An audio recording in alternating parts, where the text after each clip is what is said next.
হোয়াটসঅ্যাপে আপনারা কিভাবে ডিলিট মেসেজ দেখবেন? তোমার অপর প্রান্তের ব্যক্তি যদি মেসেজ করে যদি ডিলিট করে দেয় হোয়াটসঅ্যাপে তাহলে কিন্তু আপনারা দেখে নিতে পারবেন যে সে কি মেসেজ ডিলিট করেছিল।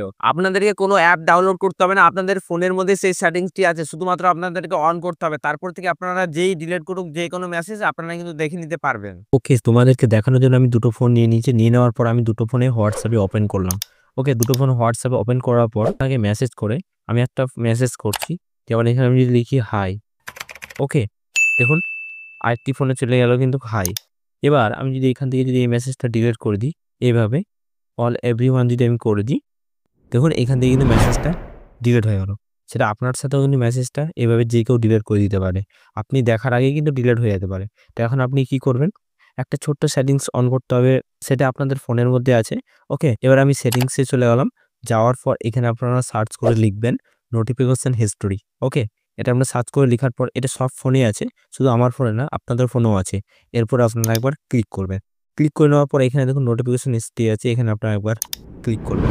করে নেওয়ার পর এখানে দেখুন সম্পূর্ণ আবার দেখুন আমার ইউটিউবে কি নোটিফিকেশন এসেছে, এমনকি আমাকে কে কল করলো, কে মেসেজ করলো সম্পূর্ণ কিন্তু এখানে হিস্ট্রি সেভ হবে।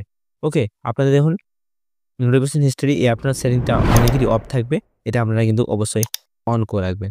এবার আমি সর্বপ্রথম এখান থেকে আপনার দেখানোর জন্য একটি মেসেজ করছি। হ্যালো লিখলাম। হ্যালোটা লিখে দেওয়ার পর দেখুন ওপর থেকে কিন্তু মেসেজটি চলে এসেছে। এবার যদি এই মেসেজটি আমি ডিলিট করে দিই, দেখুন দেখার আগে আমি মেসেজটি ডিলিট করে দিই। এবার আমি কিন্তু বুঝতে পারছি না যে কি মেসেজ করছি। এবার যদি আমি আবার নোটিফিকেশন হিস্ট্রিতে যাই, এই সেটিংসটি অন করার পর দেখুন হ্যালো লিখেছে। এবার যদি আমি এখানে লিখি কেমন আছো? কেমন আছো? এবার যদি আমি মেসেজটা যদি পাঠাই, পাঠার পর যদি আমি এখান থেকে ডিলিট করে দিই, ওকে, এখানে কিন্তু এখনো আসেনি দেখুন।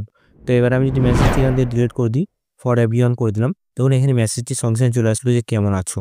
আপনারা কিন্তু এইভাবে আপনাকে কেউ যদি মেসেজ করে করার পর যদি আপনাকে ডিলিট করে দেয় মেসেজটি, আপনারা কিন্তু এইভাবে দেখে নিতে পারবেন যে কি মেসেজ করেছে। এবার কথাটা ভালো করে শুনে নাও। তোমার যদি কারো ওপর যদি সন্দেহ হয়, তার ফোনে এই ছোট্ট সেটিংসটি তোমাদেরকে করে রাখতে হবে। তাহলে যখনই তোমার সন্দেহ হবে তখনই কিন্তু ওই সেটিংসটা থেকে দেখে নিতে পারবা যে সে কাকে, কাকে কল করেছে এবং কি, কি মেসেজ ডিলিট করেছে এবং কি কোথায় কি করেছে। সে Instagram, Facebook, যতগুলো সোশ্যাল মিডিয়া অ্যাপ আছে সবগুলো কিন্তু ওখানে হিস্ট্রি সেভ হবে। আর এই সেটিংটা যার ফোনে আপনারা করবেন, করার পর কিন্তু তাকে কিন্তু বলা যাবে না যে এই সেটিংটি আমি অন করে রেখেছি। এবার যখনই আপনারা ফোনটি হাতে পাবেন তখনই কিন্তু সঙ্গে, সঙ্গে সেগুলো দেখে নিতে পারবেন। সাবস্ক্রাইব করো এরকমই নতুন, নতুন ভিডিও পাওয়ার জন্য এবং কি তোমাদের যদি কোনো সমস্যা থাকে সোশ্যাল মিডিয়ার বিষয়ে তাহলে নিচে কমেন্ট করুন। আমি কিন্তু ওই টপিক নিয়েও ভিডিও বানাবো। আর দেখা হচ্ছে এরকমই কোনো নতুন টপিকের সাথে এবং কি নতুন ভিডিওর সাথে।